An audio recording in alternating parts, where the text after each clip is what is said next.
आज मैं बच्चों आपको बताने जा रहा हूँ फ्लेमिंगो बुक का chapter number 7 the interview chapter का पार्ट 2 में अम्बाटो इको और मुकुंद पद्मनाभन का एक इंटरव्यू दिया गया है। अम्बाटो इको एक famous novel the name of the rose के राइटर हैं। इस नॉवल को विश्व भर में 10 मिलियन से भी ज्यादा लोगों ने पढ़ा है। मुकुंद जो कि द हिंदू न्यूज़पेपर के एक जर्नलिस्ट हैं, अम्बाटो इको का इंटरव्यू लेने उनके घर पहुंचते हैं। मुकुंद अम्बाटो से पहला क्वेश्चन पूछते हैं।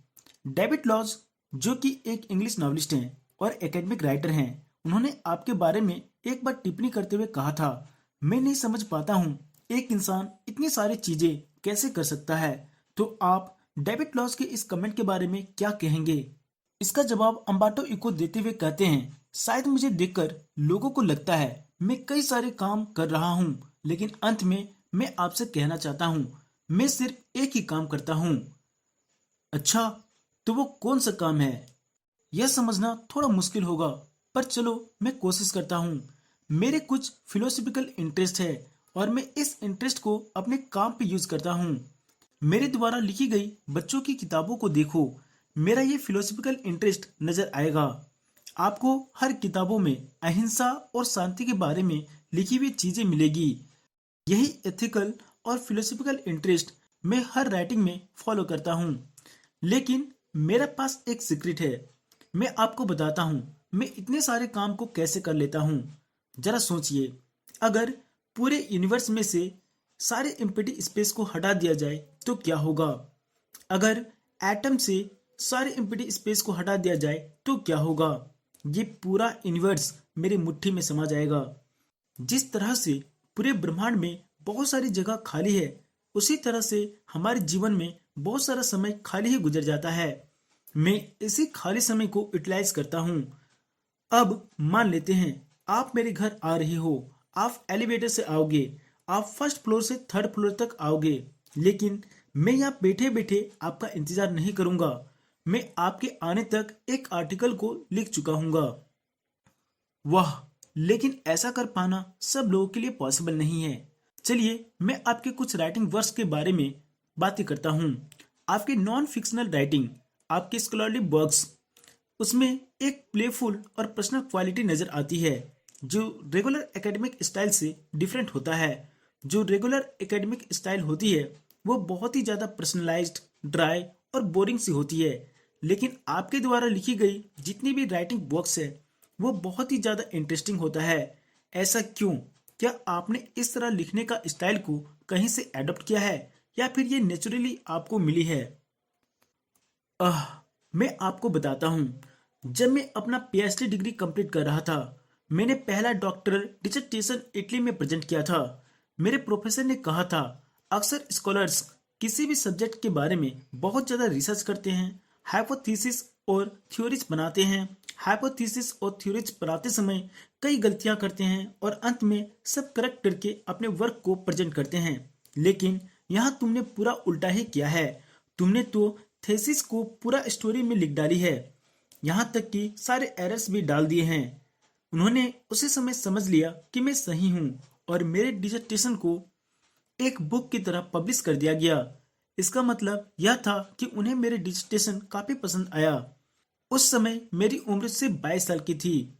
उसी समय मुझे यह समझ में आ गया स्कॉलरली बुक्स भी इसी तरह से नैरेटिव राइटिंग में लिखी जानी चाहिए। यही रीजन है मेरे सारे वर्क्स ऐसे ही नैरेटिव स्टाइल में होती है, और शायद इसलिए मैंने नॉवेल्स लिखना इतनी देर के बाद शुरू किया था। मेरी उम्र जब 50 साल की हो रही थी। मुझे याद है मेरा दोस्त रोनाल्ड वाटिस हमेशा फ्रस्ट्रेट रहता था। वह एक एसेस्ट था, नॉवलिस्ट नहीं। वह क्रिएटिव राइटिंग करना चाहता था, लेकिन अनफॉर्चुनेटली शुरू करने से पहले ही उसकी डेथ हो गई। मुझे इस तरह का फ्रस्ट्रेशन आज तक कभी महसूस नहीं हुआ। मैंने तो नोवेल लिखना भी यूं ही शुरू किया था। एक दिन मेरे पास करने के लिए कुछ भी नहीं था, तो मैंने नॉवेल्स लिखना शुरू कर दिया। नॉवेल्स शायद मेरे नरेशन स्टाइल को काफी ज्यादा सेटिस्फाई करती है, शायद इसलिए। चलो ठीक है, आपके नॉवेल्स की बात करते हैं। आप वैसे भी एक फेमस एकेडमिक राइटर हो। जब आपकी यह novel the name of the rose publish हुई तो आपको इससे एक अलग पहचान मिली, क्योंकि यह बुक आपको काफी ज्यादा फेमस कर दिया। अब मुझे लगता है कि अब तक आपने शायद 5 नॉवेल्स लिखी है और आपका एकेडमिक नॉन फिक्शन राइटिंग शायद 20 है, अगर मैं सही हूं तो। नहीं, 20 नहीं, 40 से ज्यादा है। 40 से भी ज्यादा। वाओ। आपकी एकेडमिक वर्क में मुझे लगता है कि आपकी मैक्सिमम बुक्स सिम्योटिक्स के ऊपर ही होगी। लेकिन लोग अम्बार्टो इको के बारे में बात करते हैं तो वो बोलते हैं अम्बार्टो इको तो एक नॉवलिस्ट हैं। तो क्या आपको लोगों के द्वारा नॉवलिस्ट कहा जाना आपको परेशान नहीं करता? हाँ, करती है। कभी कभी मैं खुद को एक यूनिवर्सिटी का प्रोफेसर मानता हूँ जो सिर्फ संडे को खाली टाइम पर ही नॉवल लिखता है। और यह मजाक नहीं है। मैं ज्यादातर एकेडमिक कॉन्फ्रेंस में बैठना पसंद करता हूँ, ना कि पेन क्लब या राइटर्स की मीटिंग में जाना।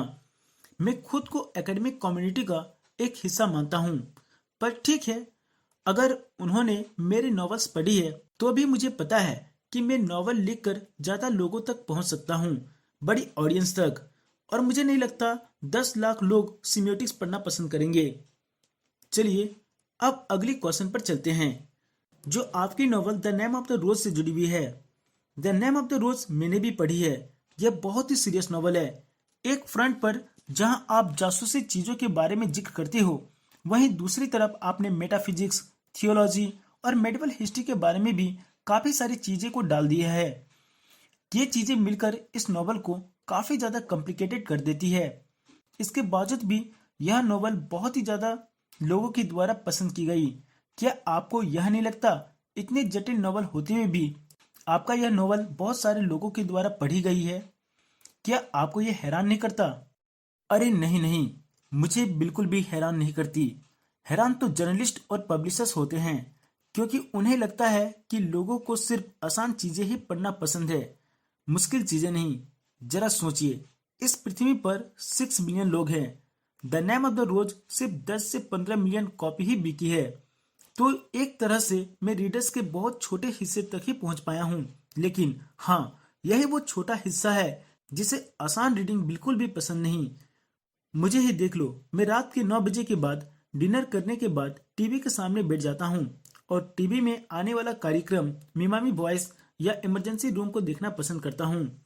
मुझे यह जरूरी भी लगता है, लेकिन इसका मतलब यह नहीं कि मैं पूरा दिन यही देखना पसंद करता हूँ। बिल्कुल सही बात कही है आपने।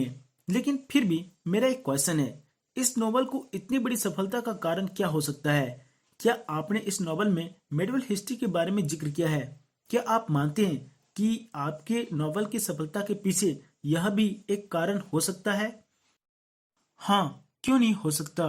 लेकिन मैं आपको एक स्टोरी सुनाता हूँ, बिल्कुल चाइनीज वाइज मैन की तरह, जो स्टोरी सुनाना पसंद करता है। जब मैं अपने अमेरिकन पब्लिशर के पास गया था और इस नॉवल को पब्लिश करने के लिए ऑर्डर दे रहा था, तो वो मुझसे कही थी, आपकी यह नॉवल बहुत ही अच्छी है, लेकिन मेरा यह मानना है अमेरिका में यह नॉवल 3000 से ज़्यादा नहीं बिकेगी, क्योंकि आपने इस नॉवल में काफ़ी ज़्यादा लैटिन वर्ड्स का यूज़ किया है और आपने चर्च के बारे में भी काफ़ी जिक्र किया है। यहाँ के लोग ना तो लैटिन पढ़ना पसंद करते हैं और ना ही चर्च जाना। तो मुझे लगता है आपको पहले 3000 कॉपी ही प्रिंट करवानी चाहिए। लेकिन जानते हैं हैरान करने की बात क्या है? अकेले यूएस में ही हमारा ये किताब 2 से 3 मिलियन तक बिक गई। मेडिवल हिस्ट्री के बारे में पहले भी बहुत सारी बुक्स लिखी गई है। मेरा मानना है मेरा बुक की सक्सेस एक मिस्ट्री है, कोई भी उसे प्रिडिक्ट नहीं कर सकता। अगर मैंने यह novel the name of the rose 10 साल बाद या 10 साल पहले लिखी होती तो यह बुक आज जितनी सक्सेसफुल है उतना ना होती। जिस समय वह लिखी गई थी उसी समय वह चल गई। अब यह क्यों हुआ यह मुझे नहीं पता, यह एक मिस्ट्री है। और बच्चों, इस तरह से द इंटरव्यू चैप्टर का पार्ट 2 खत्म हो जाता है। अगर ये वीडियो आपको अच्छी लगी हो तो मेरा एक रिक्वेस्ट है, आप वीडियो को लाइक कर देना और चैनल में नए हो तो चैनल को सब्सक्राइब कर लेना।